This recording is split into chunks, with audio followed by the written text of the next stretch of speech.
Yes, nongeye guhereza ikaze kuri YouTube channel. Uyu munsi nibwo Vestina bari buze kumusaba ndetse no kumukwa, ariko yakoze urubuga abantu babishaka cyangwa se babyifuza bari buze gukurikiraniraho ubukwe bwiwe we na Idris. Ibi ngibi bikaba ari kimwe mu bisobanuro byiza cyangwa se mu bisubizo byiza yahaye abafana biwe nyuma y'uko igihe yajyaga gusezerana atari yabibwiye abafana biwe. Nyine bagiye kubona gusa amafoto babona na video ngo Vestine yasezeranye, byanatumye benshi bamunenga bavuga ko nta kigenda kiwe kuba abantu baramwishimiye bakamufana, ariko we yagera ku munsi we w'ibyishimo akarenzaho ntabamenyeshe ko ari buze kugera kuri uwo munsi, nyine ngo babe babyiteguye basi baze gushaka n'uburyo wenda baza no kuba babikurikirana. Ariko kuri uyu mwanya ho yamaze gusohora website cyangwa se yakoze icyo twakwita k'urubuga cyangwa se sheni abantu bari buze kunyuraho bareba ubukwe bwiwe, imihango yo kumusaba ndetse no gukwa, naho ubukwe bwo bukaba butegerejwe ko buzaba mu kwezi kwa 12. Reka nguhereze ikaze kuri YouTube channel Rwanda Room TV, nkubwire ngo kora subscribe niba uri umunyarwanda kugira ngo tubijyanemo neza ndetse ujye umenya n'andi makuru menshi agiye atandukanye. Icya mbere, Vestina nk'uko tubizi ubwo yajyaga gukora ubukwe cyangwa se ubwo yasezeranaga mu murenge iwabo, bari babiteye utwatsi babanza kubyanga bavuga ngo ugiye gushakana n'umugabo ushaje cyane, kuko umugabo Vestina agiye gushakana nawe arakuze pe, afite imyaka 43 gutyo, ubu ngubu ari kuyuzuza, naho Vestina ni umukobwa w'imyaka 22. Umugabo we ni umunya businessman, afite amafaranga menshi, nubwo abantu benshi bakomeje kuvuga ko ari byo Vestina yamukunda, ariko nta wamenya buriya bafite aho bahuriye nuko bumvikanye.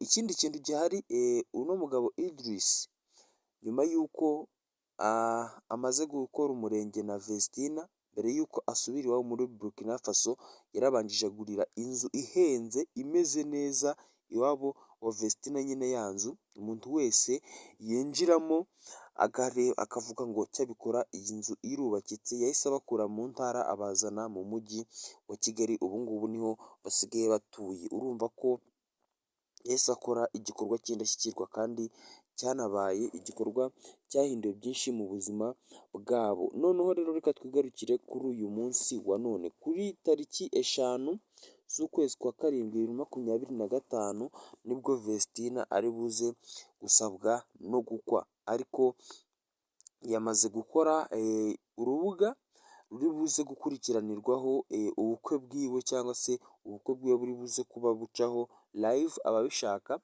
nk'abafana biwe bari buze kujya kuri urwo rubuga bakareba ubukwe bwiwe. Wakibaza ngo urwo rubuga rwitwa gute? Reka tubyinjiremo nabyo tubirebere hamwe uburyo urwo rubuga ruri buze kuba rurimo gukora. Mbere na mbere murabizi ko Vestina yakoreraga umuziki wiwe kuri May Music cyangwa se muri Ndahabi Irene Music, niyo channel bakoreragaho. Ikindi, iyo channel rero ubu ngubu gutya yamaze kuyisezeraho, ntabwo Vestina azongera gukora umuziki. Usigaye ni Dorcas, ntabwo tuzi ko nawe azongera gukora umuziki wenyine kuva aho mukuru we agiye kujya kwibera muri Burkina Faso mu kwezi kwa 12. Gusa nk'uko twabibonye basohoye indirimbo iheruka yitwa Yebo, akaba ari nayo ndirimbo bafite irebwe neza kandi cyane mu gihe gitoya. Iyi ndirimbo rero ni iheruka. Uyu Vestina rero yamaze kwanzura ko ubukwe bwe bugomba guca kuri channel bakoreyeho igihe kinini.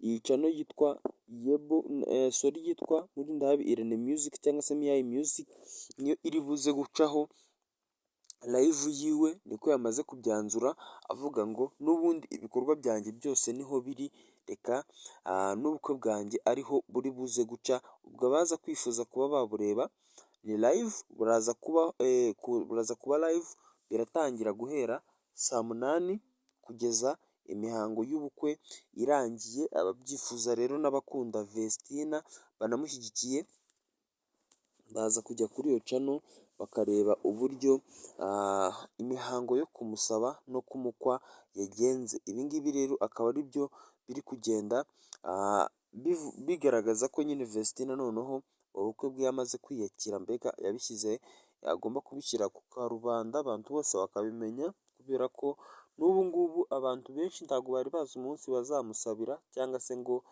banamukwe, ariko yamaze gusohora itangazo rivuga aho ubukwe bwiwe buri buze kuba bunyura, cyangwa se abashaka kumukurikirana aho bari buze kuba baburebera. Reka ngushimire ko wabonye muri kino kiganiro, nkubwire ngo njye ndi Isa uri kuri Rwanda Lumu TV, ukore subscribe kugira ngo tujye tubana mu biganiro byinshi bigiye bitandukanye hirya no hino ku makuru aba agenda avugwa, aho mu mwanya tubafitiye izindi nkuru nyinshi cyane ziba zigiye zitandukanye. Akaba ariyo mpamvu nkubwira ngo kora subscribe kugira ngo tujye tubana mu bindi biganiro byinshi.